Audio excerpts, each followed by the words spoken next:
Howdy, y'all. So I'm working on this old Pfaff 362. Hello. And and I've just been kind of going through it and found that this gear was a little bit loose down on the main drive. So here's the main drive motor under this little cover. And yeah, so I've just been trying to get this whole thing going. I'll do a whole video on it later, but I wanted to show you this cool, it's got this kind of this fiber, almost like a fabric kind of drive with these little teeth on it. And then this is what the cog looks like that sits on this final drive motor right in here. Right, so we're just going to put this belt back on it and see what we can do. I just want to get the adjustment up on that so then I can try and get this little guy back into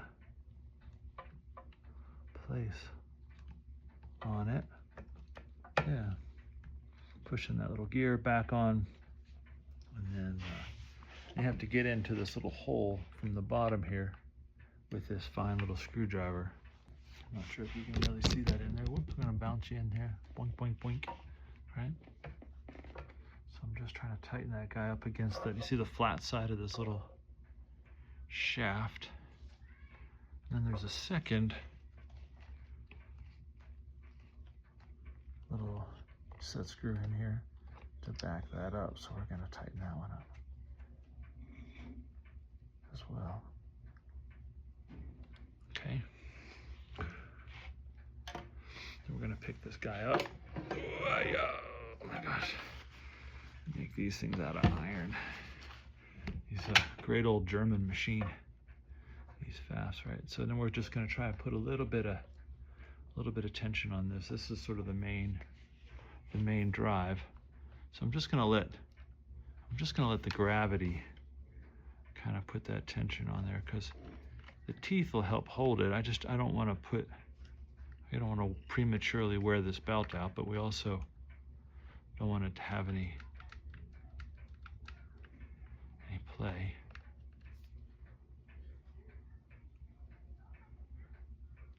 That's feeling pretty good.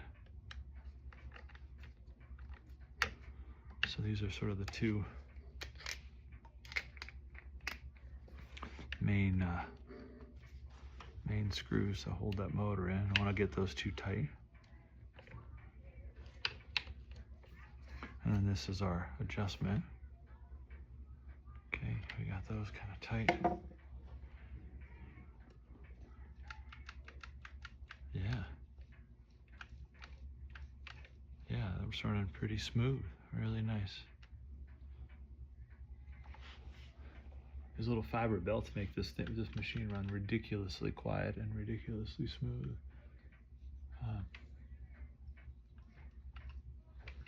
Yeah, pretty cool. Our little cover, this little electrical cover is broken, but I think if I just like tuck it, you can sort of just tuck it back into place and put this fiber cover on it. Maybe I'll try and find one at some point, but I'm pretty confident that it's gonna still do what we need it to do for now. But anyway, tuck that back in there. Then there's this little, I think even this is some sort of fiber. It's not even real metal, but then it just sits right in there with a couple of screws. So yeah, we can just button this little guy back up.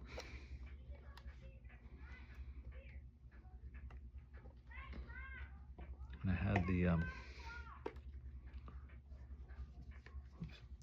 had the bobbin winder off of it as well, trying to make some adjustments for it. Anytime you're dealing with one of these old machines, sometimes, you know, like this one obviously has been kind of banged around in the garage for quite some time before it came to me.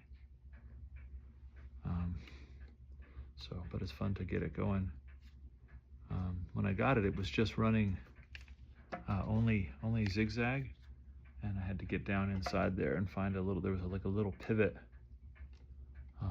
that works the zigzag arm, and it was stuck. And so no matter how much you adjusted it, it wouldn't go back to sewing straight. So I figured that out. Need to get better at videoing these things. So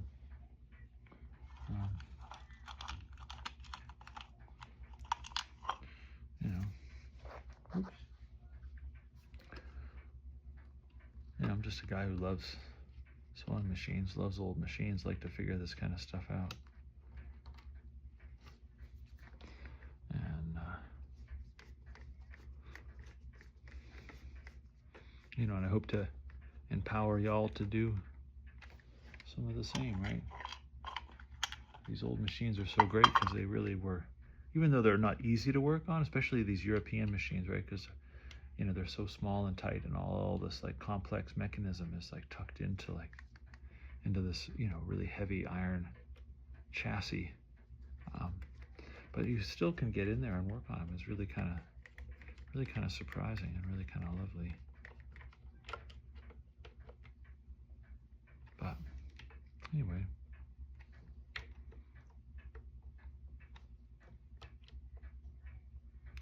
now we just got to put the little bobbin winder back into place. It just needed some oil, and then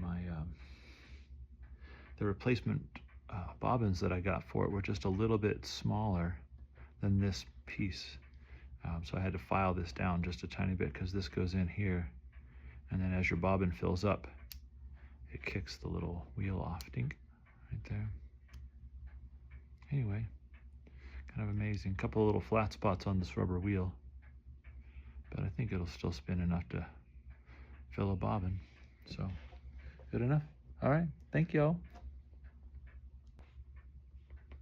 All right, we're gonna try to wind our first bobbin with this old Pfaff 362. And yeah, see how it goes. So it's got these cool like little, almost like antenna that come up on these little springs. Very German.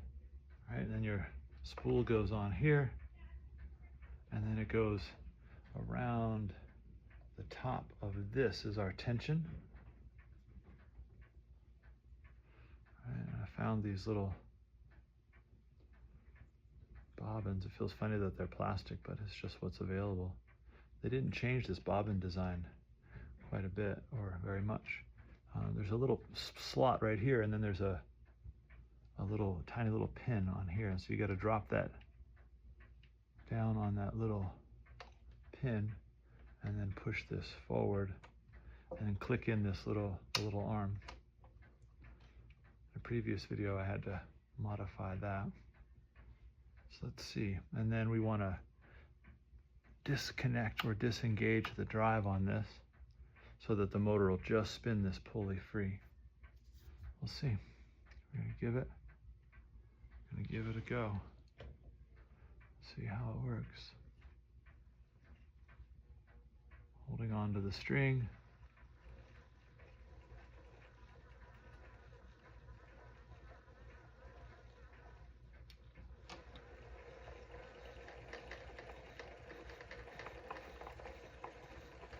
Just gonna fill this little guy right up. Look at that.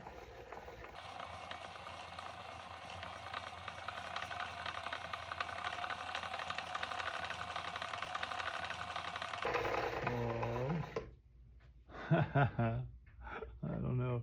I think it needs a little bit of an adjustment, but it did fill it.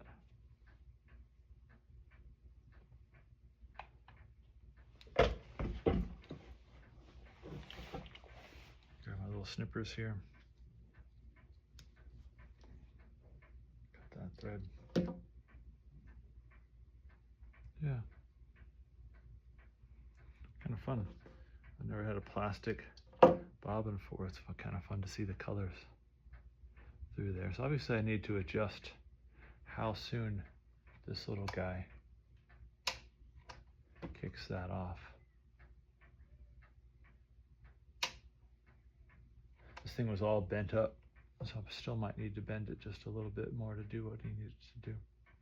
But anyway, we filled a bobbin, now we're gonna thread it next.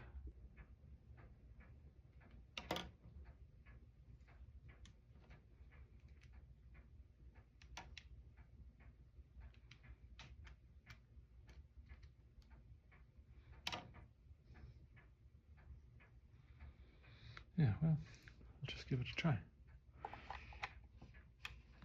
So we're gonna snap that in there. Snip off a little bit of that extra thread that we pulled off of there. Close up our little bobbin case. We gotta rethread our needle. What do we? Yeah.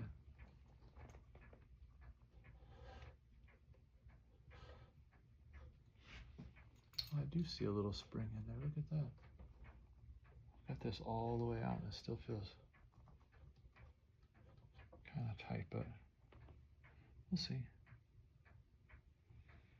You know, just getting to know the machine.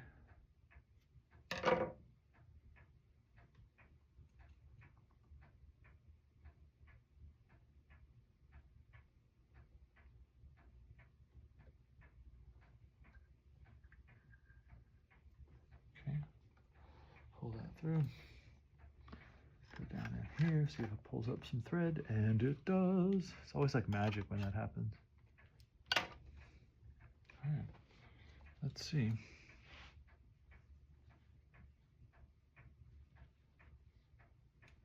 How it goes this time.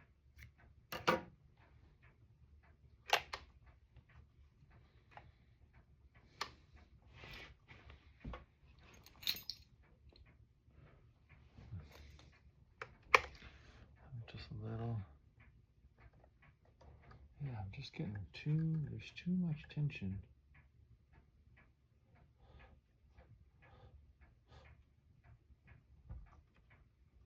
Doesn't seem like it makes any difference whether that presser foot's up or down with our tension here. So we're just gonna give it a try. Let's see how it does.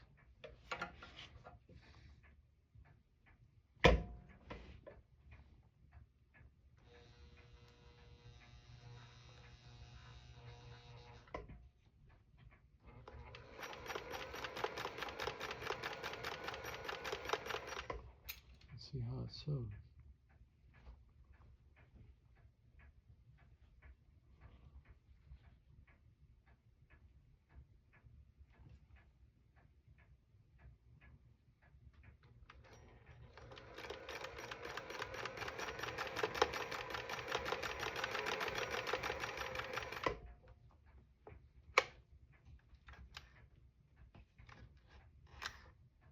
Yeah, it just keeps breaking that thread up here, like there's almost too much tension there. Although now I have all this tension on the back. Right now it's pulling the thread down a little too low to the bottom, but it's making a stitch. Kind of cool. Just take a little fine tuning. I wonder how long it's actually been since this little guy was run. All depends, right? As I said in a, yeah, see, that's all the way loose, and that still feels like a lot of tension.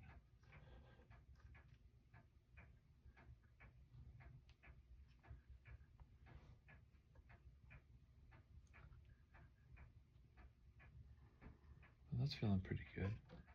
This just feels like a lot of tension.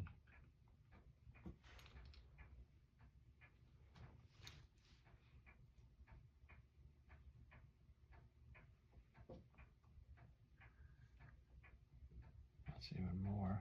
It's actually like pulling the machine through. Yeah. Yeah, let's give it another run.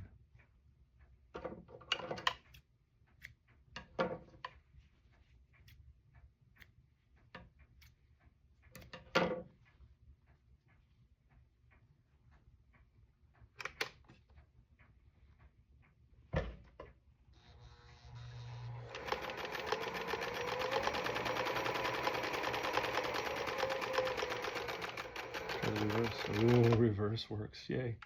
Oops.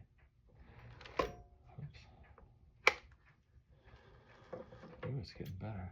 I can tell it's getting better. Yep, see now it looks like we just don't have quite enough tension to the top. All right, so let's just go ahead and give it, I don't know, put it on 2, see what it does.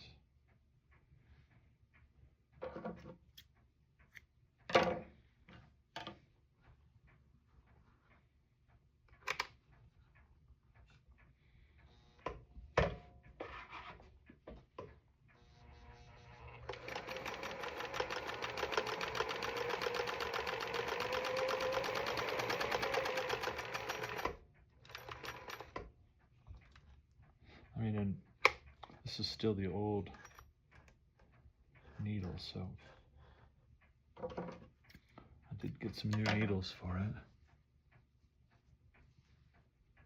Better.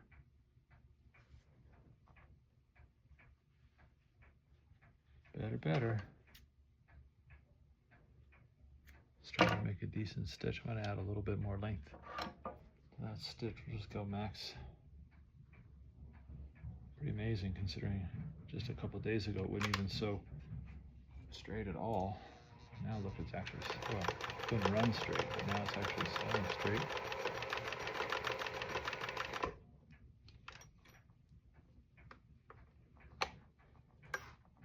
Oops, broke that again.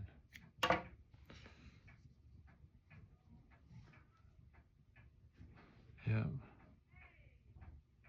We still have a little bit too much tension on the bottom. I might have to take that bobbin back out and see. This is pretty small thread. Usually when you have the presser foot up, right, it releases the tension, but it doesn't seem like it changes it on this one. So I might look inside and see maybe there's a mechanism. Maybe this old machine just doesn't do that. You know, I don't know. I don't have the manual for this old thing. I'm just trying to figure it out. So, yeah.